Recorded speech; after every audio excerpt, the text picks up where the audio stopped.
Bonjour, bonsoir, tout dépend de l'heure à laquelle vous me recevez chez vous. Alors, bienvenue dans cette nouvelle vidéo. Je suis James Kwakwa, coach d'anglais chez Global Edu. Alors, aujourd'hui, nous allons apprendre dans cette leçon le présent perfect simple, ensuite le présent perfect continu. Alors, sans plus tarder, let's get started. Alors, comme je l'ai dit, on va apprendre le présent perfect simple, ensuite continu. Alors, déjà, nous avons ici la structure du présent perfect simple.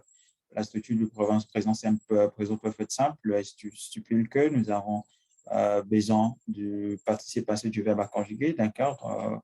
Voilà, on a avant tout l'auxiliaire être, l'auxiliaire plutôt avoir, plus le participe passé, ensuite plus le complément.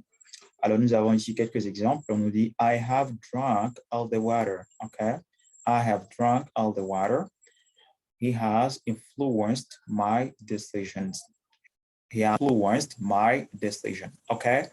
Alors, ici, nous remarquons que lorsque vous ne maîtrisez pas la partie passée du verbe, justement, vous ne pouvez pas arriver à former une phrase au présent parfait. Vous n'allez pas vraiment vous en sortir dans la mesure où l'emploi du participe passé est obligatoire lorsque vous voulez former le présent parfait. D'accord? Alors, il est très important, comme je le dis toujours, lorsqu'on apprend un temps en anglais, il est important de reprendre à des questions fondamentales, à savoir à quel moment employer ces temps, mais ça ne s'arrête pas là. Il faut également maîtriser justement la conjugaison, d'accord? Alors, donc, voici déjà la structure de l'auxiliaire plutôt du présent perfect, simple. Et nous allons cette fois-ci parler de l'emploi du présent perfect. Voilà. Alors ici, il faut dire qu'on va employer le présent perfect simple lorsqu'on veut parler d'une action, d'accord, une passé récente, d'accord, une action qui vient juste de passer, d'accord, ou encore il faut parler justement d'une action qui a commencé dans le passé, qui a encore un lien avec le présent, d'accord, c'est très important. Alors quand je dis une action récente, tout à l'heure on va voir avec quelques exemples. Alors souvent les gens ont du mal à comprendre cela, comment est-ce qu'une action a commencé dans le passé et qui a un lien avec le présent. Alors, je vais prendre un exemple très simple. Alors, comment dit-on en anglais, par exemple, je vis à Brazzaville. Voilà, je vis à Brazzaville depuis 2010. Alors, regardez dans cette phrase, on dit que je vis à Brazzaville depuis 2010. Lorsqu'on le traduit en anglais, en réalité, c'est une phrase qui est au présent parfait dans la mesure où l'action a commencé en 2010, c'est-à-dire 2010 représente pour nous un point de départ, mais le fait qu'on soit toujours à Brazzaville, alors ça montre que l'action a encore un lien avec le présent, d'accord? Donc c'est une action qui tire son origine justement dans le passé, mais qui est toujours d'actualité. Alors, donc je dirais, I have been living in Brazzaville since 2010. Alors, dans ces cas-là, j'ai utilisé le présent perfect continu, mais justement, on va comprendre en fait, en réalité, les deux veulent presque, comme on dit, la même chose, mais on va voir justement quelle est la nuance qui existe entre les deux, mais sinon, c'est presque la même chose, d'accord? Alors, une phrase en présent perfect simple, par exemple, on nous dit « I have lost my ring ». OK? « I've lost my ring ». Alors ici, en réalité, ça veut tout simplement dire que il n'y a pas très longtemps, d'accord, ça veut dire c'est récent, d'accord, on vient de remarquer, oui, j'ai perdu ma bague et tout. Donc, comme on l'a dit, qu'en fait, ça peut aussi être utilisé lorsqu'on veut parler d'une action récente ou encore une action a commencé dans le passé qui est encore en lien avec le présent.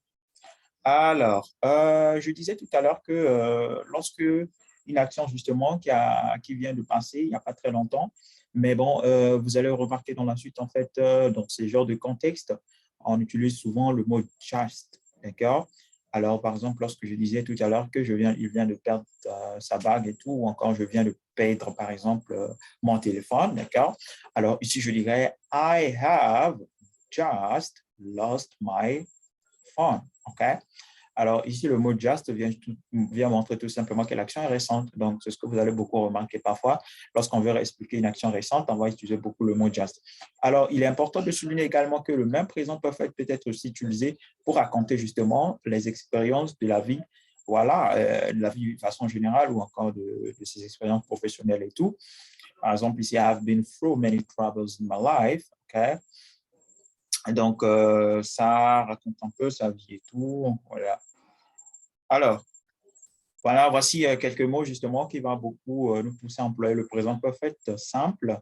Alors ici, par exemple, le mot either, already, yet, just. Voilà, le just que j'utilisais tout à l'heure. Je dis par exemple, I have already done this exercise. OK. Have you ever done this exercise? OK. Vous voyez que c'est toujours le présent parfait dans ces contextes également. I haven't done this exercise yet. Alors, I have just done this exercise. OK?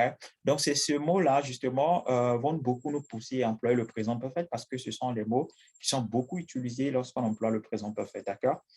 Alors, cette fois-ci, voyons justement le présent parfait continu. Alors, le présent parfait continu, justement, la structure, c'est toujours le sujet. Cette fois-ci, on a toujours la présence de l'auxiliaire avoir, bien évidemment, mais on ajoute ici le participe passé de l'auxiliaire être et plus le verbe, ensuite le ing. D'accord? Par exemple, ici, I have been working all this morning. Okay? I have been driving for 2 hours. Okay? Alors, ici aussi, justement, on va voir, en fait, justement, c'est presque la même chose au niveau de l'emploi, d'accord? Ici, c'est déjà la structure. Alors, par exemple, de l'emploi, vous allez remarquer, en fait, le présent peut être continu, d'accord? C'est une forme du présent peut être simple, d'accord? Mais il y a justement une petite nuance qui existe entre les deux, d'accord? C'est ce qu'on va voir tout à l'heure. Sinon, ça s'explique presque la même chose, d'accord? Voilà, on ne va pas s'embrouiller. Alors ici, justement, quelle est maintenant la nuance? C'est dans cette phrase ou encore dans ces... Ouais, dans cet exemple, justement, qu'on va essayer de voir en fait la nuance qui existe entre les deux temps. D'accord? Alors, il faut dire qu'avec le présent parfait simple, a tendance à montrer le résultat de l'action, tandis que le présent parfait continu montre la durée. D'accord? Alors, ici, ça veut tout simplement dire quoi? On a pris ici, par exemple, l'exemple I have cleaned my room. Alors, ici, lorsque quelqu'un dit I have cleaned my room, ça veut dire l'action est récente, par exemple, d'accord, ça vient de passer et tout. On voit bel et bien que la personne vient de nettoyer sa maison. On peut voir que justement, la maison est propre, d'accord. Voilà, dans ce cas, la chambre et tout, la chambre est propre et tout. Mais lorsque on emploie le présent parfait continu, justement, ici, c'est plutôt la durée qu'on veut justement mettre en évidence, d'accord. Par exemple, I have been cleaning my room. Voilà, I've been cleaning my room. Généralement, cette phrase, ça a tendance à montrer une action continue, d'accord, qui n'est pas encore terminée. Et c'est souvent accompagné, par exemple, par une durée, d'accord, par exemple, ici, 4 hours, par exemple, d'accord. I have been cleaning my room for hours, d'accord. On veut justement expliquer que ouais, on est en train de nettoyer déjà notre maison, il y a déjà de cela des heures et tout. Alors ici, il est très, très important de souligner que tous les temps continus montrent une action non terminée, d'accord? L'action continue toujours. Et donc, mais ici, on veut justement mettre en évidence tout simplement le temps écoulé. Par exemple, je dis, I have been cleaning my room for 2 hours. Imaginez-vous, je dis, I've been cleaning my room for 2 hours. Ça veut dire, je nettoie ma maison jusqu'à 2 heures. Alors, donc, l'action continue, bien évidemment, mais je vais juste mettre en évidence le temps écoulé déjà, d'accord? C'est ça, en fait, justement, la différence entre les deux temps. Alors, donc, voici un exercice pour vous. Après, vous allez traduire. Moi, je vais traduire comme d'habitude la première phrase tout simplement et le reste, vous traduisez. Alors, vous allez envoyer les messages dans le groupe, WhatsApp et tout. On va corriger.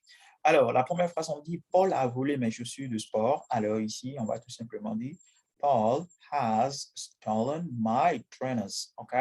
Paul has stolen my trainers. Thank you so much, guys. See you. Love you and take care.